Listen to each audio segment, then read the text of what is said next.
We're live. And I was looking for my phone to make sure that we were popping up live, and I don't know where I put it. So we just gonna roll with it. So hey everybody.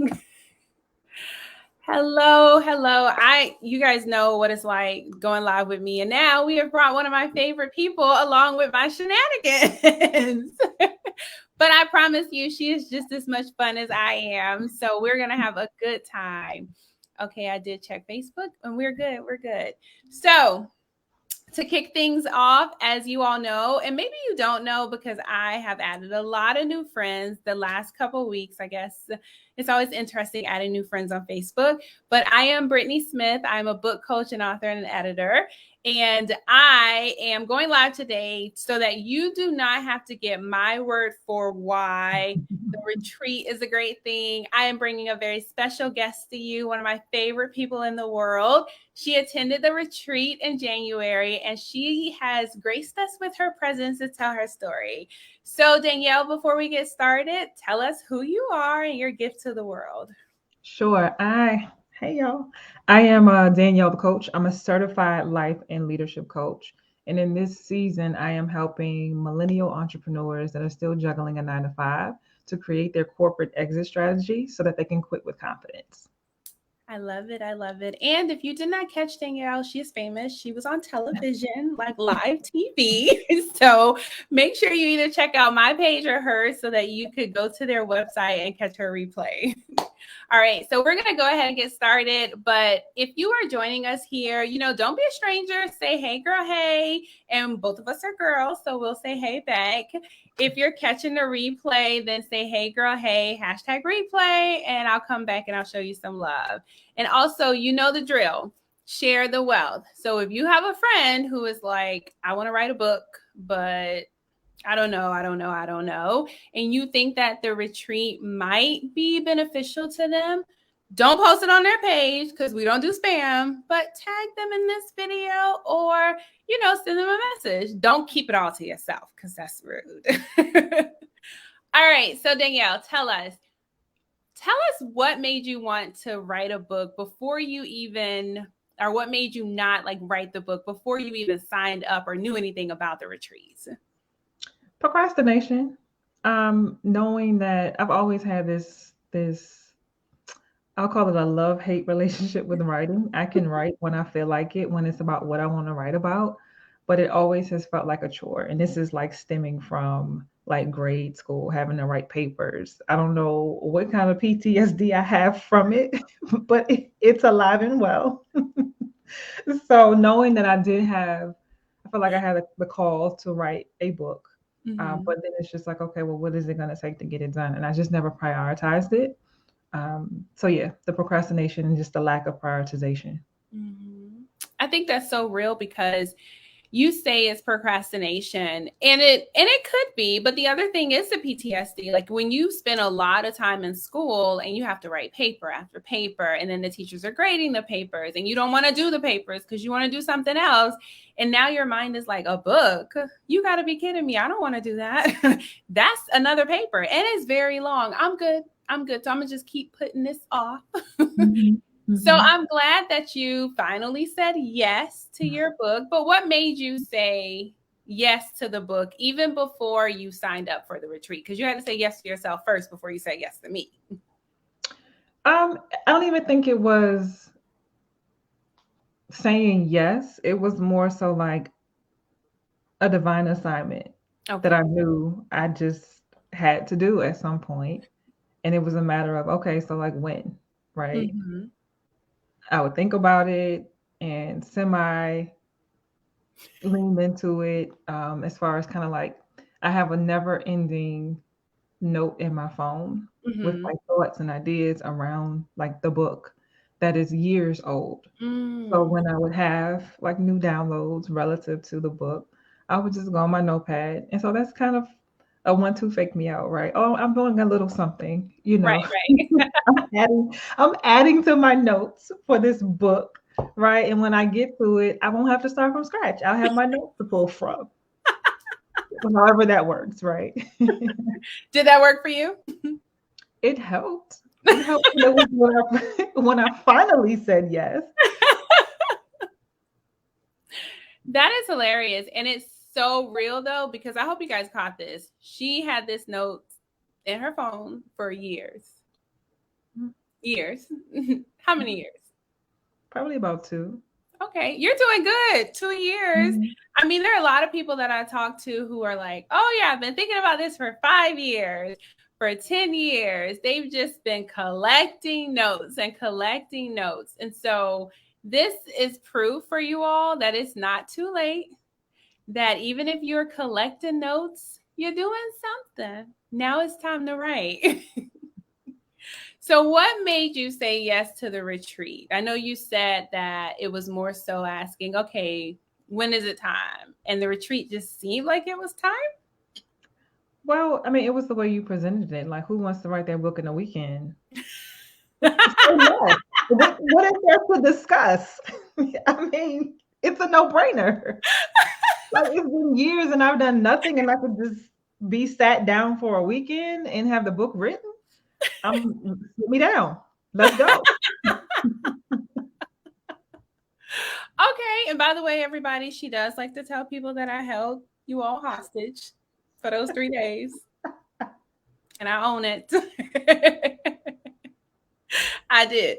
Okay, so paint this picture for me, or paint the picture for the audience. Mm-hmm. You're like, no brainer. It's 3 days. Yes. Tell me what I got to do. I'm going to do it. But what were the feelings, whether they were negative, positive, indifferent, like leading up to, oh my goodness, I'm about to write this book for real. And not only that, I'm about to do it in 3 days.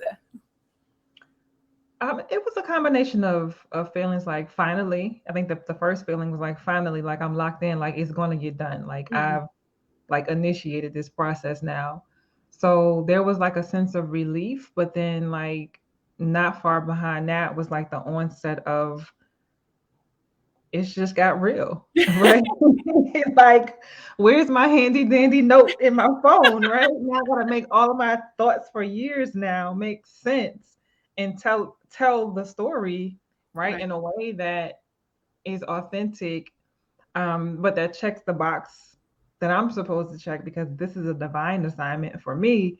And just like now, like, okay, like make it all make sense. How am I gonna do that, right? So that followed probably close behind the first feeling of like relief, and then like, okay, I'm finally getting ready to write this book. I'm no longer like thinking about it, dreaming about it, or just talking about it. I'm taking the steps now. Right. That's what it was for me. Okay. So you don't have to tell people like what your book is about. If you're not ready to do that, that's absolutely fine. Yeah. But I do want to talk a little bit about, was there any nervousness because you actually changed your book idea? Yes, I did.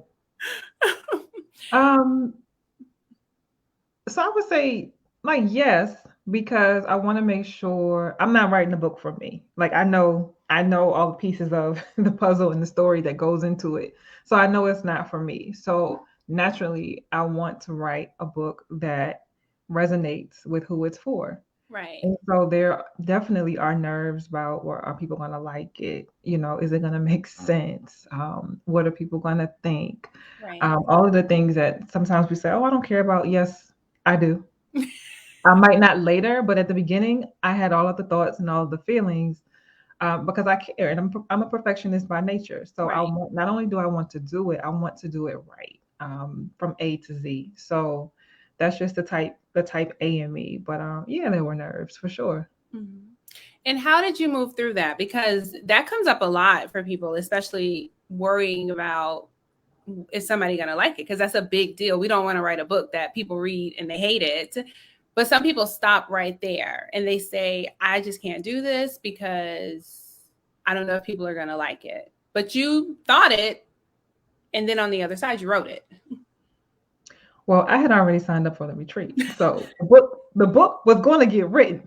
The math had to math. Let's start there. Okay. So it was a commitment. I hope my clients quit their jobs, but I ain't no quitter. Okay. It's a different type of quitting. Okay. So one, because I said I was going to do it. Two, it was something I knew that I ultimately needed to do. And tomorrow isn't promised. And Right. that's not something that I wanted to prayerfully, Lord willing. I'm not going away from here no time soon. But tomorrow is not promised. And I don't take that for granted.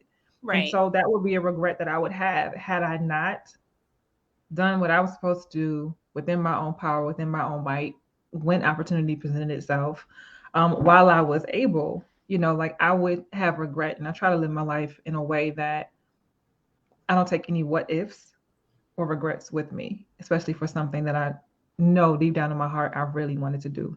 Right, right.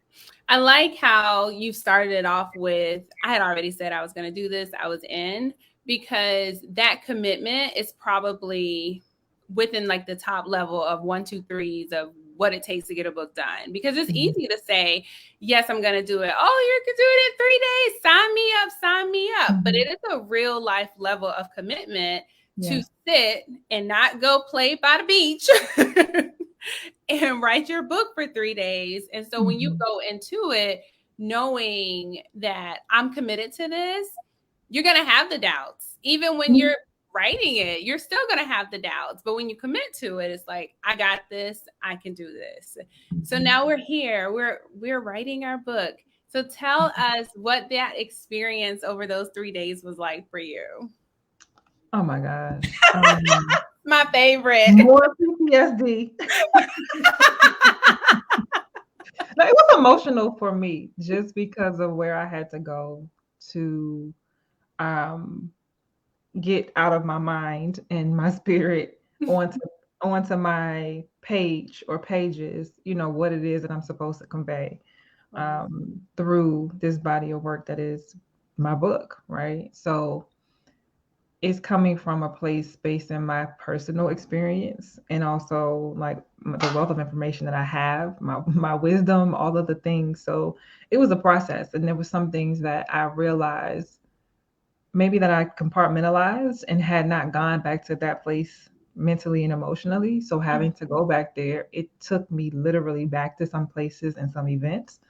And it got emotional for me at some point in time. So it was probably therapeutic in a sense, in having me to kind of like wash over, go through those motions. But it was also intense. Like to write a book in 3 days, like it's no joke. Like it's the real deal, Holyfield. And to be held hostage. At least I fed you. You did. I was a kind kidnapper. Okay, so this question is more so like surrounding, you're there, you're committed, you're like, I'm here, I'm going to do it. But did you ever feel like I might not get this done? Because nothing is guaranteed. But also there was a time where I remember you wondering if what you were writing was making sense or if it was going to add up to what your ultimate goal for the book was. And so when we have those thoughts, of course, that slows us down a little bit because we're like, I don't even know if what I'm doing is making sense here, but I'm just typing away. And then there are times where, I'm setting goals for everyone or you're setting goals for yourselves. And sometimes we don't always in the session make the goal that we say. How did you like deal with that? You were instrumental in kind of like helping to manage my mindset, or I'll say our mindset on it. Because again, like I'm type A, don't give me a goal and think I'm not going to feel away if I don't hit it, right? Like I'm in it to win it. And then if I don't, in a particular session, it's just like, well, what is wrong with me? What did I do wrong? Like what's happening? But you were super helpful and gave a lot of grace and just helping to understand like what the process is like and how to think about it differently, and understanding personalities like mine, like the type A that just and the very hyper analytical that thinks about life and problems a certain way. Like you're not new to this, right? So you were able to share like an experience you had with a prior client who kind of thinks about things the way I do. And that kind of reassured me that like, no, I'm not broken. I just think about everything a little bit differently and I can still get it done. And it's okay if it happens like a little bit differently from like I guess what most other people do or how most other people do it. So it helped to have you like right there to kind of get me out of my head in real time Right. before I stayed in that space for too long and beat myself up and then said, to heck with it, I'll come back to this in 6 months when I feel like it. Right. That was possible. I'm going to the beach. Period. Later for this. I think that is beautiful. And thank you for that, because no writing journey is the same. So even if you have a personality that is very similar to somebody else's, your writing journey is your writing journey, even in a room full of people. And it is hard to sit there and say, they made their goal. Mm-hmm. They went over their goal and I didn't even make mine. That is very hard, but you did it. And I'm super proud of you, of course. Mm-hmm. And I'm glad that you were able to stick to it, because I probably cannot say this enough. It, like you said, it gets intense Mm-hmm. and it's not always easy, but sticking to it, whether you do it in 3 days or whether you do it in 6 months. Some people take 5 years. I don't know what they're doing there, but no shade. At least you showing up to the computer every morning. You came downstairs with your computer. Sure did. Now, you finished though. You finished your book in 3 days, and tell me all about like what was bubbling up, what you shared with us, what you kept to yourself, if you want to tell us what you kept to yourself about your feelings. It kind of felt like surreal and almost like, okay, yeah, I'm through. The first draft is done, right? And so then it's just like, but wait, am I really done? Like, so that part of it was like some disbelief, but then part of it was also just me not being educated on the process, right? Mm-hmm. And it's just like one step at a time. You do this is waiting for you. Now we can talk about that. So for me, it's just like, no, like I literally did get through the first draft of my book. And then truth be told, I might be getting ahead of myself, so let me know if I am. But like after that, I didn't want anything to do with this book. I didn't want anything to do that. Listen, it took everything I had, and I don't know if I underestimated what it was going to take. Mm-hmm. But it took everything I had. But I know it was also because it was emotional for me as well. Like that added a whole nother layer of an energy suck for me. And Right. so it's just like, first of all, I don't know what just happened. I got like 2+ years of stuff out of my head and out of my notepad in my phone. I have an idea of what I wrote, but don't ask me what I wrote. And I don't even know if it makes sense, type of thing. Right. Because it was just getting it out in an orderly manner based on like the framework that you gave us to prepare for everything, right? So if I followed that, it had to make sense. But for me, it was just like I had nothing to give anyone or anything, especially the book, after I got it all out. But I think a part of it was what I recognize is, again, I'm super hard on myself. And Mm-hmm. I was judging before even going back to really see like, okay, like what did you just write? Like let's go read it and see what's happening. And so I was in my own way for a while. And I finally have gotten through the first draft. And like I love it. I love it. I should have did it a long time ago.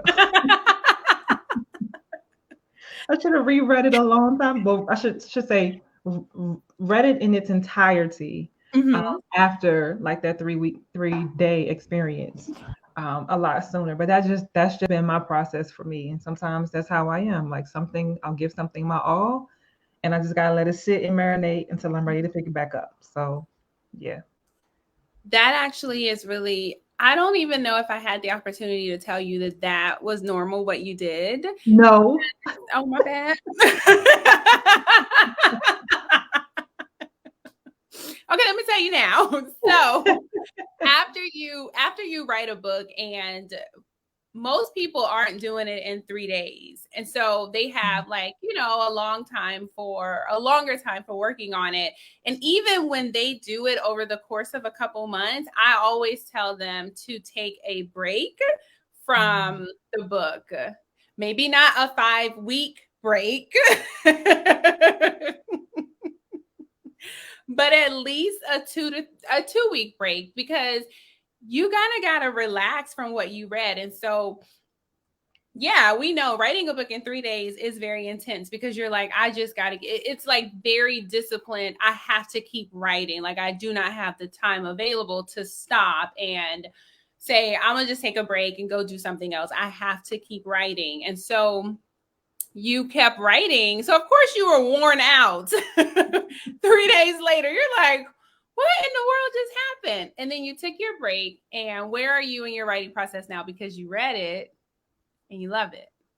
Yeah, so I'm at the point of um I was gonna say improving, but no, perfecting it. So now that I have it out of me and I've gone through it, I now see what's there, but I also now have the brain power, the space to identify gaps that I want to fill, Right. so that I can make the story richer. But I didn't have the capacity to even think beyond, what was stored in my mind and in my notepad that was bursting at the seams already. So now it's just like, okay, that's out. Now I see how I can take it here, here, and here, and I can continue to build on it like with confidence. Right. That is that's very, very I lost my train of thought. Ugh, this mommy brain girl. So what I think I was gonna say was it was two things. Well, good Lord. The first thing that I know I want to make mention to is the importance of writing the first draft and getting the thoughts out, because when Mhm. you have, like I say all the time, when you have all this stuff in your brain, it doesn't leave room for you to think about anything else that you might want to add to the book, because all you can think about is the stuff that you have now that you ain't added to the book because Mhm. you haven't written the book. Excuse Yeah. me. But then a lot of people think that, oh, once I write my first draft, I go right into the editing phase. And it's like, no, that's not what you do. You write your first draft and then you reread your first Mhm. draft because what you send to the editor, by the time you send it to the editor, you want to make sure it's not about the grammar or do my sentences make sense. It's more so, did I get everything out that I wanted to get out? And Mhm. that's why we call it a first draft, because it's the roughest draft that you will ever write. Like you love your first draft, but I guarantee you when you're done with this stage of adding information, you'll probably be thinking, well, what in the world was my first draft doing?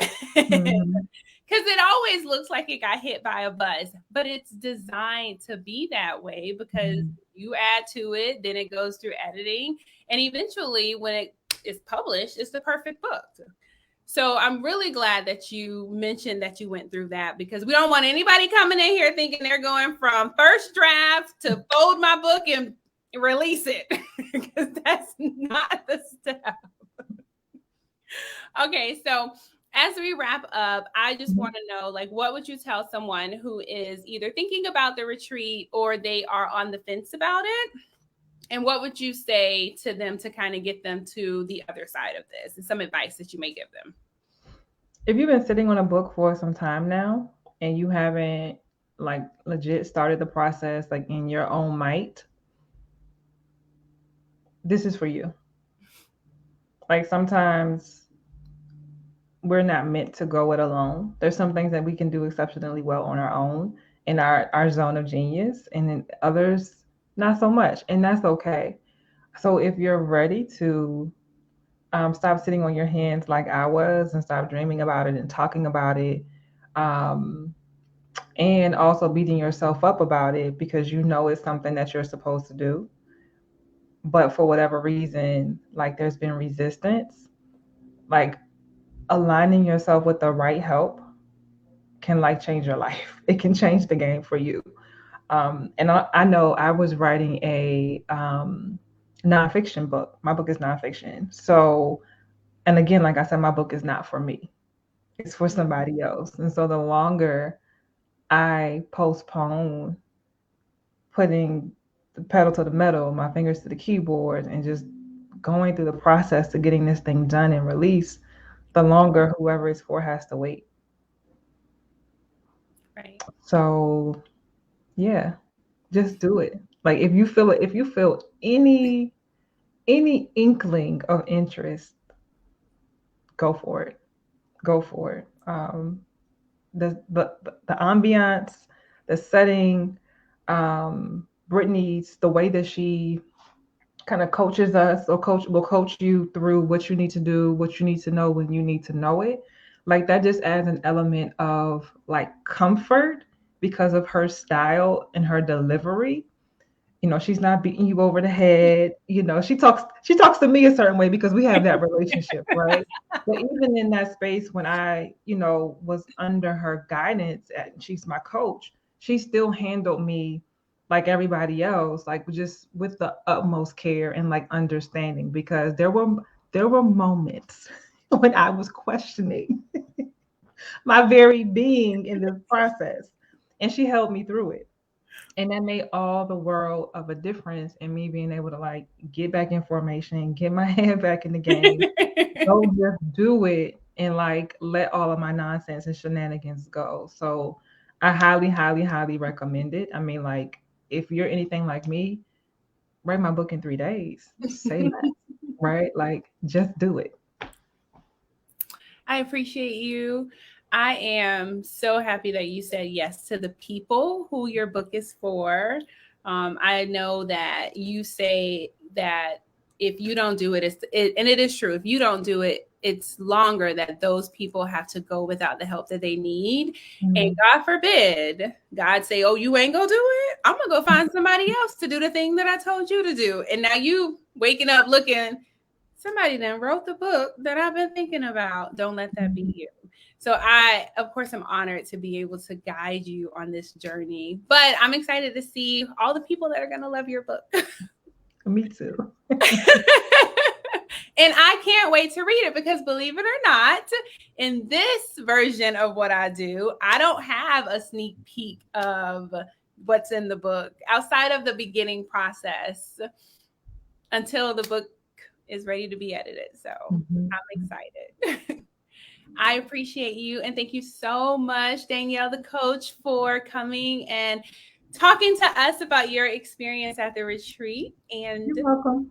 We look forward to celebrating your book release. Yes, celebrating in advance. Thank you.